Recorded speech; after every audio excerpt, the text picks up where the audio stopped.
Namaste, Jai Bharat. These days there were a lot of talks about the Gen Zs, Generation Z, who are called as Gen Zees, and then the kind of specimens that we saw in places like Jantar Mantar, etc., are projected as Gen Zs by matter like media, for which they are answerable these days. Projected as Gen Zs, they were supported, their movement was highlighted, etc., in the social media. All those things are primarily in social media. That let it be. Now, they are presented as Gen Zs. But then I have a different perspectives and perceptions about the Gen Zs. There are youngsters, less than 25, not just students alone who are just out of, some of them are out of the universities and IITs. Some of them are still in the IITs and universities. They go as startups. They are creating wonders.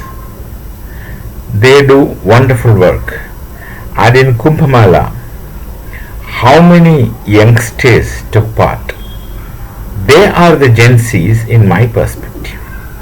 The Gen Z are not unscrupulous, anarchic,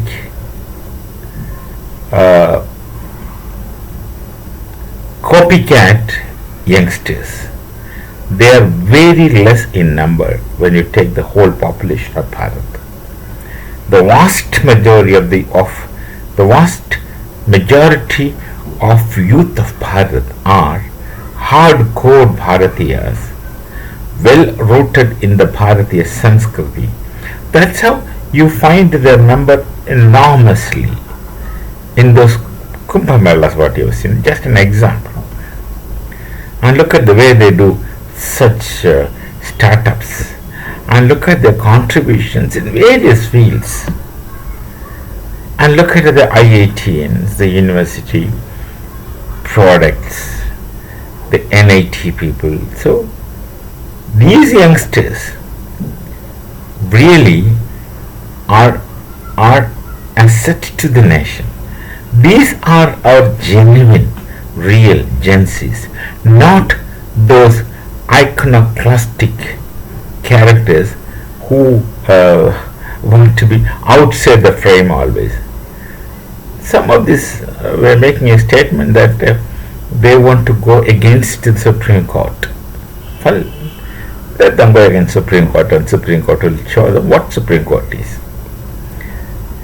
So the Gen Z in Bharat are these kind of people whom I say, those who are creative. They are not blind. They don't blindly obey the rules. They are convinced that that is their dharma. These people make such tremendous contribution to the nation. Identify them as Gen Zs, not the iconoclastic rebels who dance according to the tunes of, the negative evangelists, negative propaganda, go against iconoclastic tendencies, iconoclasm, rebelling, going against, talking against, disobedience. We were taught obedience is a virtue, because we don't obey out of an external pressure. We obey because we know that's right. I would conclude borrowing a statement from Marx himself, who is supposed to be an acharya of many people, and those who don't understand Marx, I am telling you, these people hardly understand what Marx is. I am not a supporter of Marx in any case, but I read him because I liked his poetic language. Very good language, very poetic language, Marx. Very emotionally, he writes emotionally, oftentimes foolishly. His analysis, his understanding is questionable, that's different. he talks about a situation. He talks about anarchy in his perspective. That is when he has the stages. Epochs he calls. See, from feudalism, no, from primitive communism to feudalism to capitalism to socialism after revolution, from socialism to communism, that's his ideal state. State where there will be statelessness, classlessness, etc. These are the ideals which Marx projects. To what extent they can be achieved or even approximated remains. I don't think it's ever possible personally, but it's up to you. Now, the situation in the Marxian kind of anarchy is simple. He says that this is what he's postulated. You can question his postulates in case if you want. That will take you to a different direction. But his postulate is that every person has a law of inner reason. I think he wrote this in 1844 economic and philosophical manuscripts, if I'm not wrong. He wrote so many books. Good books, but.